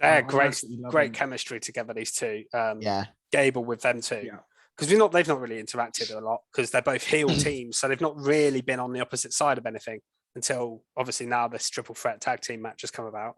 Yeah. But we've talked about Chad Gable recently, and I thought he didn't look inferior in the ring in these segments with Owens and Rollins. And I think that says a lot about how far he's come in these segments. And I hope that WWE and Vince and whoever is looking at that and going, Chad Gable this guy could be pushed, is on this level. Like, you know, he could be pushed to this level because I think he can be. Otis doesn't say a lot, but he doesn't need to. He just kind of is the heavy, isn't he? He's like the big guy. So it's fine. His role works perfectly as well. And we know he can. He's got his comedy chops as well, hasn't he? We've seen him before, be it as a face. So he does, yeah. This led to a tag team match which KO and Seth won, beating the champs. And just also later on in the night, we also got a Street Profits and RK Bro match, which the Street Profits won. Yeah, were they meant to win? This finish, I mean, Randy Orton got injured here. I think I've not heard a lot about it. Do you reckon that puts the match in doubt? And I guess even if it does put it in doubt, you have a legitimate case for the Street Profits to take their place in that match because they beat them. Yeah. Yeah, I have no idea where we're going with the tag stuff for WrestleMania, I must admit. It seems I think they're keeping their options open. Because I don't think Rollins and Owens are going to be in the tag match at Mania. I think they've got. I think it really depends if they get in this big segment with. They're still teasing it. Actually, Stone Cold. Yeah, he keeps talking about. He came out in his cowboy hat. My only worry is there. What do you do with Seth? You can't just have him follow KO round. Yeah, I mean, I would rather. It's going to be only smoke and mirrors for Rollins, isn't it? That's what it's going to be. I would rather Seth and KO in a tag team. Cody. Match. It's going to be Cody.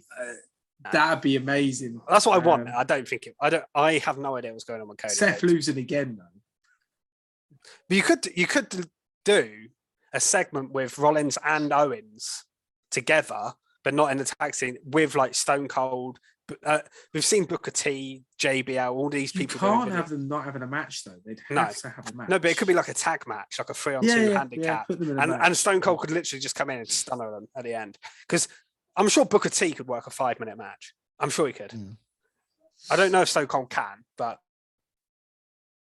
yeah, who knows? I mean, it'd be good, but I just think you're wasting Seth, especially if you don't have a proper match. Yeah, I agree. I'd rather see them have one-on-one matches. He's one of the best on the roster, isn't he? So I feel the same with Owens as well. I know I love Owens v Austin would be an incredible spectacle and a cool moment, but Owens not flying around doing all this stuff when he can. I mean, look at Owens v Rollins a couple of years ago. That was amazing. Yeah. So it is a bit of a waste of both guys in that sense. But Seth's due a win over Owens. Yeah, I mean, you could just do them against each other, but I don't think so. And I'm just intrigued with what RK Bro do, because I think them just winning the tag titles back is a bit of a waste. And I don't think they're breaking them up. I think they would have done it by now. So I don't know where the tag team stuff's going. Like we know the Mysterios aren't going to be involved in it because they're on the side sort of thing. So I'm just kind of intrigued as to where we go with it. I think we could get a 4-way tag match with those 4 teams, and after the match, Seth and KO lose and they start, or they win maybe and they taunt the crowd and Stone Cold comes out then. Who knows? I think you could have them in a match and still do the Austin spot. Is what I'm saying. I don't think if Austin's not actually wrestling. Yeah. And talking of will Austin be wrestling? That's a good segue. Yeah, it is. Onto the Vince McMahon storyline with Austin Theory. So right now, it's probably happened by now. Vince McMahon is in an interview with Pat McAfee, and Vince McMahon hasn't done an interview outside of WWE sort of context for 20 years. So when this was announced on SmackDown, I thought it was odd. And then we got a bit of a segment on Raw with Austin Theory and McMahon. They've been doing their thing, and he was talking about going on the Pat McAfee show, and Austin Theory basically offered to go there as backup if he needs it. Vince was like, it's not that kind of show. Don't worry about it. And Austin Theory was like, it could be.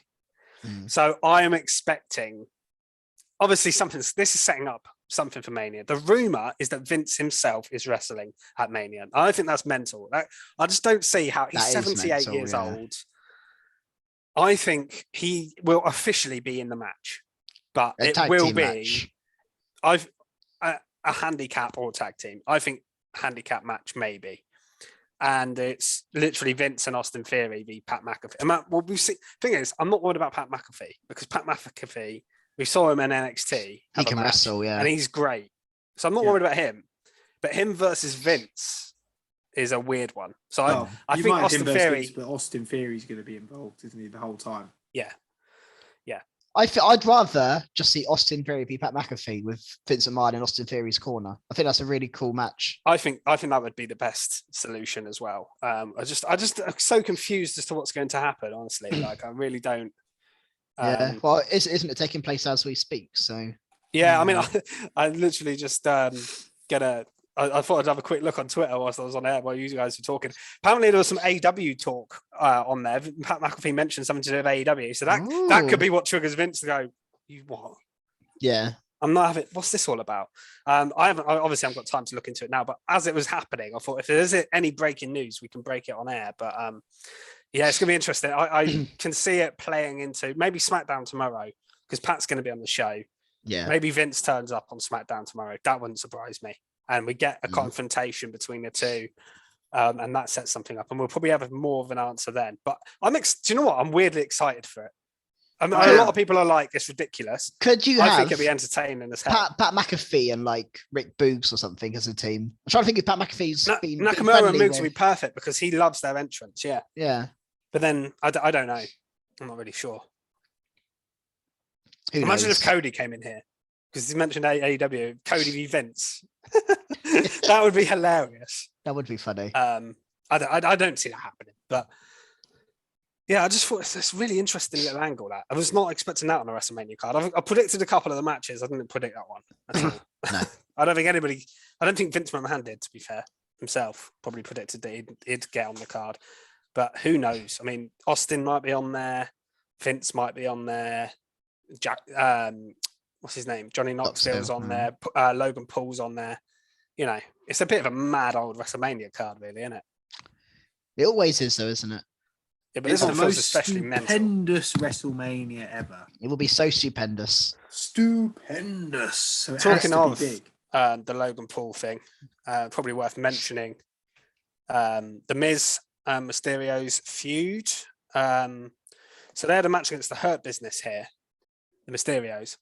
Miz comes out at the start, cuts a promo about Logan Paul, bigs him up, as you'd expect. But the Mysterios lost to the Hurt Business. Yeah, well, with Miz interference. Yeah, with Miz interference. Not clean. I'm not sure that's the best way to build this match. But I guess it kind of makes sense for the Miz and who he is. This match is very low down the card on WrestleMania. Let's be honest. I don't think this is as much as you could expect from this. I think, yeah. But then again, I thought that about Miz and Morrison v Bad Bunny and Priest, and that ended up being one of the matches of the night. Yeah, so. Yeah. Maybe Logan Paul will be amazing. Who knows? I don't think it'll be as good as Bad Bunny, but Bad Bunny's amazing. But yeah, it's going to be. I think it'll be entertaining. I don't think it'll be a great match by any means, but I think that's what they're going with in a lot of these matches they're announcing. Not necessarily amazing 5-star classics. Luckily, we've got like Edge and AJ. Hopefully, we get a couple more like that. But yeah, yeah. Is there anything else from Raw? No, I'll take that silence as a no. Just that Ciampa rolls up Bobby Roode. He does, and that does lead on to NXT, so we can go into NXT now. It's a little segue for you. As this is mainly an NXT storyline, but on the show we had a tag team match here, which obviously led on from Raw, where Ciampa beat Roode, and then got beat down after the match by the Dirty Dogs. Then they had a match on NXT against Breakker and Ciampa. And obviously the thing to talk about here is Ciampa's outfit, dressed like Bron Breakker. This was all looked amazing, didn't he? I wasn't expecting that. It's so cool. Oh, one thing. Oh, I know what my. God damn it! I wrote it down as my skip mark. I actually wrote it down as my skip mark on Monday. Talking of Ciampa, his music change. Oh yeah, that was going to be my skip mark. Hey, that was annoying. Yeah. That is. I've changed my skip mark twice live on air, but that is a terrible mistake. It sounds so generic. No one will survive. Yeah, don't change it. What do you make it? What do you make it this tag match on NXT? I thought it was good, and I loved really that. Enjoyable. Bobby Roode came out to his old music. Yeah, talking I popped music. Massively. Yeah, I was a bit disappointed. That's what reminded me when you said that. Yeah. Yeah, I was stoked. I was like, Frank and Ziggler came out to his own music, so I thought that was cool as well. Yeah, I think we did mention last week about Bobby Roode's music. Yeah, we did, because Ziggler has been coming out just with his I said I wanted to come out, and he should, because he was champion, wasn't he?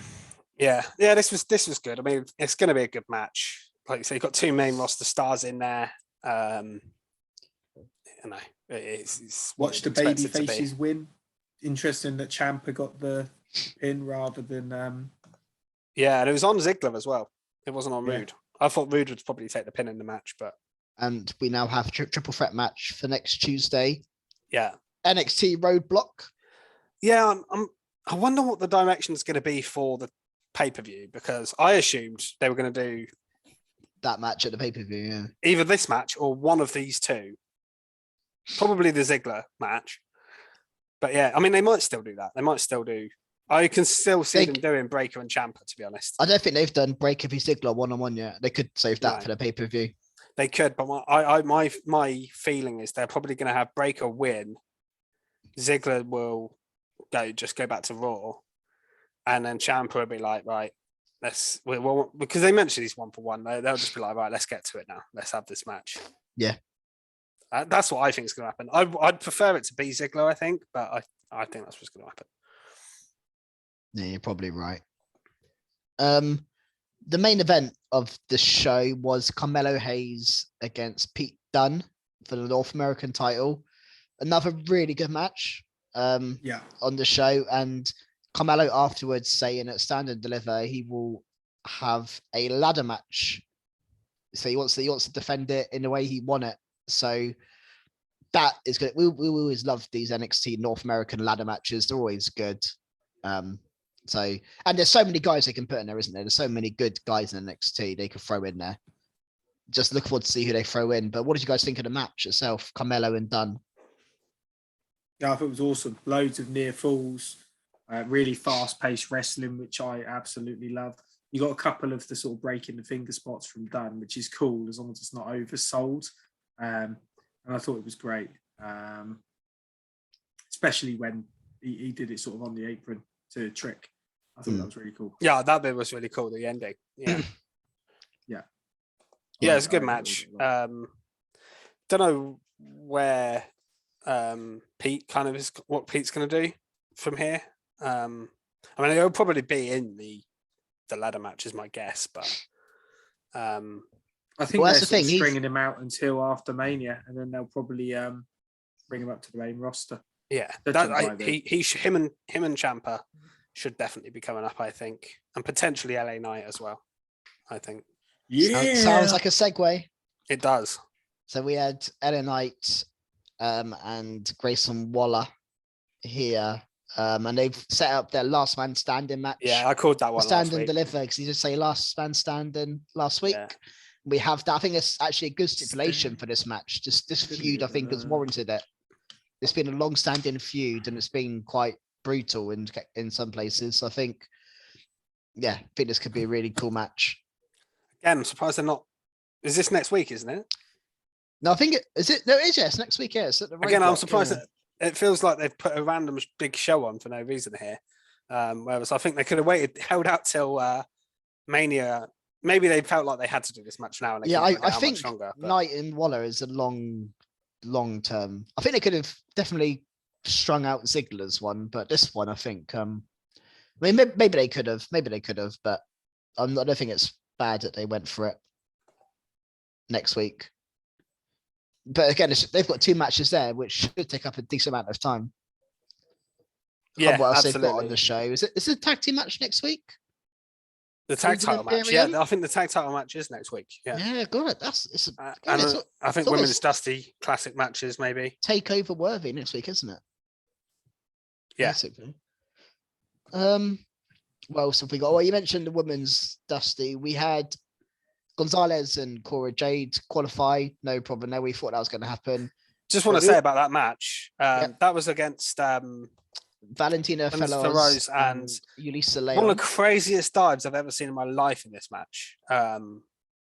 It was mad. It looked amazing, but it's one of them. If Raquel gets this slightly wrong, I mean, you could have had a horrible, nasty accident here because she absolutely. I thought Montez Ford got some height. She went flying here. But yeah, it was really wrestler. Cool. I enjoyed remember this talking match. to you. I was like, "Who's this?" Yeah, I mean, we've seen them on NXT a little bit, but the problem is they normally just get in squash matches, so we don't really see a lot of them doing moves. And here they showed a little bit. I thought they looked quite good. So yeah, I enjoyed this for it is. Like I said, I think it was last week or the week before. The results have felt a little bit obvious to the Women's Dusty Cup so far, but I think now we're getting to the semi-final. They're maybe a little bit more unpredictable because you've got more strong teams. Because there's a lot of teams thrown together in the early stages. That was the problem. Well, one of those teams thrown together qualify for the next round. Wendy Chu and Dakota Kai. I like this team. Yeah, it's different, isn't it? They beat Berger, Perotta, and Indy Hartwell. I think you called this last week. I think we might have said that maybe this is going to lead to the split, and I think that's definitely where it's going. Yeah, I think we get a mixed tag match, aren't we, down the line? Maybe that's what they do they'll do that at the pay-per-view. Indy and Dexter versus Persia and Duke Hudson or something. Yeah, I think so. What else do we have on the show? We had another good match, but a really good match on the show was Gunter and Solo Sikoa. Oh yeah, this was good. Which I think we knew was going to be good when we saw it advertised. But Gunter gets the win. Solo Sikoa's first defeat on NXT is a fair one. You know, you're going to lose to Gunter. Yeah. I just wonder how quickly they're going to push Gunter because he, to me, could go for the NXT title next week. It feels weird him just being on NXT in the middle of the show, like having matches on weekly TV. It's just weird to me. I know we're used to him being the main, like a special attraction. He's like a special attraction to me, and now he just feels like a guy, like a strongly built guy. Like he's not going to. He beat a guy that was unbeaten. Like it's no mean feat, but he does feel like he's kind of just there at the moment. And I want a bit more. I want a bit more really from him. Give us more Gunter. And he still gets the Walter chance, but I don't think that's going to stop anytime soon. No, it's not. There's nothing I'm adjusting to it. I'm adjusting to it, to be honest. I know he said he was a special attraction, but I don't think he can be in NXT and going up further. He's not. A lot of fans would be like, "Who's this guy?" You can't build him like Brock Lesnar. Just bring him in and win a title straight away. But you probably could have him win the title, but not in the way that he needs to wrestle frequently. Yeah. I've noticed he's leaned out a lot as well, and I think that's he has, sort of main television pressure. I think he looks good, to be fair. He does look really good, but I definitely think that sort of pressures of the bigger rosters. But yeah, great match. Yeah, I want to just pick up someone we've never picked up before, but Lash Legend thought she looked all right this week. She beat Amari Miller and then set up a match with Nikita Lyons down the line. She said that why wasn't she given the same treatment as Nikita Lyons' debut and was no one talking about Lash Legend? And then Nikita later on said that I can't remember. She basically said, "Yeah, let's have a fight." So, but yeah, I thought Lash Legend looked good in this match. I've never seen her. I think we saw her in a tag team match, didn't we, the other week? But first time I've seen her in a singles match, I was quite impressed with Lash Legend here. This match was good, and we've said it before. Amari Miller does look really great. Yeah, it was just a shame that there was reports that in the break, Amari Miller got stretchered out of here. I don't think there's any real serious injury. I've not seen any reports of what has actually happened. I don't know if it was a precaution. So something didn't quite go right there, but hopefully Amari Miller's okay. I looked on Twitter and she did actually send a tweet saying we move on. So hopefully she's all good. Yeah, but no, I agree. It was a good match. And to be honest, a couple of sort of female superstars, it'd be nice to see grow and broaden out this division. Yeah, and we got interesting. We got so Ivy Nile last week. We said obviously that she lost and then she beat up her partner afterwards, and we got her partner here trying to sort of join Diamond Mine. Tatum Paxley. Yeah, so I think that's going to build into something. Maybe we're going to get a new tag team there that's actually going to happen. So they're building the women's division fairly nicely. We also had a little random bit backstage with Sarai and Tiffany I Stratton. I wasn't a fan of this. This was crap. No offense for this. Over a necklace. Over necklace, Tiffany Stratton's gimmick. I don't like it. Saray, so I love Saray in the ring, and when she gets in there, she's a badass. But I don't really like the schoolgirl thing they're going with here either. I think it's a bit weird. Yeah, I'm not behind that. What I am behind is Andre Chase U. He got done over by Von Wagner on the show. Still not sure about Von Wagner and Robert Stone. I think it's all right, but Robert Stone. Everything he touches, this is the best goes wrong. He's ever done. And this is, I will say, this one suits him better than the other stuff he's done before. And at least Von Wagner is probably going to like win more matches and things like that than what he's had in the past. Is when he had, Aaliyah and people, and they used to just lose all the time. So maybe there's something in this act, but I think Von Wagner's got a long way to go before people start liking him. He just doesn't seem to get a reaction, really. Shame. I quite liked it when he was randomly destroying people. But yeah, I agree. I think someone they thought was going to explode. He's one that's not really worked so far. Yeah, he is. Fizzled. I think Andre Chase, on the other hand, is getting a good crowd reaction. I know he has planted like his Chase U students in the crowd, but I think he's turned face, Andre Chase. He's basically a comedy act, isn't he? But people seem to like him. I like Andre Chase. He's okay. He reminds me of Drew Gulak in a lot of ways. Like he is a bit Gulaky, yeah. He is a bit Gulaky. It reminds me of that old, like Gulak's old style gimmick. Yeah. We talk about horny NXT a bit. We got another Brooks Jensen and Josh Briggs segment here where they're looking at their phone and said something about a really nice rear end and can't wait to ride this. And Elektra Lopez walks past and thinks they're talking about her, but they're actually looking at a car. And this is just, again, I'm assuming this is leading to a tag match with Legado del Fantasma. And if that's what all of this was about, then it seems really random. But yeah, just they're like, how can we set up a match? We'll just have another sex reference. Yeah, I found this quite funny. I don't mind Brooks Jensen and Josh Briggs. They're okay. They're quite funny. They're okay, but they're quite funny for what they are. But yeah, that's the only thing I had written down for NXT. There was one other little thing I had. I've got to get him in. Yeah, you can't forget about it, can you? Tony D was here. Oh yeah, with a little promo saying that he's going to be at main. Basically, he was talking about WrestleMania and take over Standard Deliver or whatever. Yeah. So I'm assuming he's going to have a match there. Maybe he's going to be in. He said he wants a big fish, doesn't he? Yeah, we've got a big fish. We have got a big fish. I think it'll be Fisher v Tony D'Angelo. I'm a tag team partner, mate. I'm not sleeping with the fishes. I'm teaming with a big man. I was for one moment. I thought I hope I wish Bobby Fish was still on NXT. Get all the fishes together. Be perfect. Yeah, Bobby Fish. Yeah, I'm just intrigued to see what he does because I could have a triple threat. I thought his feud with Pete Dunne went quite well, so I'm intrigued to see who he goes for. And it looks like he won't be in the ladder match because he's setting up a singles match here. It seemed like it did seem like that more, yeah. And he would be someone you would put in the ladder match if you're picking 6 or 7 people to go for the North American title. He'd be in that mix, but yeah. Interesting. I had nothing else from NXT, so I don't know about you guys. No, I was just going to mention before we sort of close. Actually, I just saw some stuff to do with the Vince Pat McAfee show, news. and there is a bit of breaking news from it. Yeah, that's significant. So Vince confirmed he will be inducting the Undertaker into the Hall of Fame.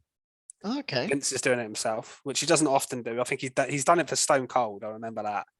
Everybody loves Stone Cold, doesn't he? Yeah, he called Stone Cold the best ever, but he might say the same about the Undertaker because it wouldn't surprise me. So yeah, that's a cool bit of breaking news. He also promised Pat a match at Mania and said he'll find an opponent for him, which is where it's leading to. And he said some, I've seen some quotes from it that was just a little funny. He said, people think, if people think I'm an arsehole, congratulations, I am, or something. And he's basically like, that once people think that, they're not going to change their opinion of you, so I don't really care. And yeah, it just looks hilarious. I'm definitely going to check it out and watch it after this. Yeah. Vince doesn't do it. Apparently it's a really good, genuine, hour-long interview with Vince, which he just doesn't ever do. So I'm just intrigued by it. That's surprising, yeah. But yeah, that's the big breaking news from it, I suppose, is that he's inducting the Undertaker.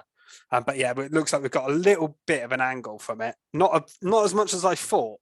It looked like it was more of a genuine interview. They also asked, apparently they mentioned AEW buying Ring of Honor as well on there. Oh, really? Yeah, like there was a proper chat about like wrestling in the business, everything. Like he went proper into detail. So yeah, I think it's definitely going to be worth checking out. Yeah, we'll check that out. I'm definitely going to have a listen after this, I think.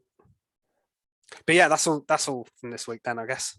I think it was again a really full week, hasn't it? It's difficult to remove certain sections because it's just so everything's building up to these big pay-per-views of Revolution and WrestleMania. So everything's important at the moment. Obviously, we've got Stand and Deliver for then NXT as well. But yeah, I think we are fully recharged. No, we're not recharged. You're recharged. We need to recharge. Thanks for listening or watching, depending if you're on the podcast or YouTube. Please like and subscribe. Follow us and interact with us on Twitter at Recharge Wrestle. We love interaction. DM us, interact with our tweets, comment on YouTube, ask us any questions that you want us to answer on the podcast. Please look out for our prediction videos that we will be releasing over the next couple of days for AEW Revolution. Also, we'll be sending out our prediction competition tweets, so keep an eye on Twitter for those. Quite an exciting time. Such a big build-up. And hopefully catch you all next week. Thanks for listening. Cool. See you next week, guys. Goodbye.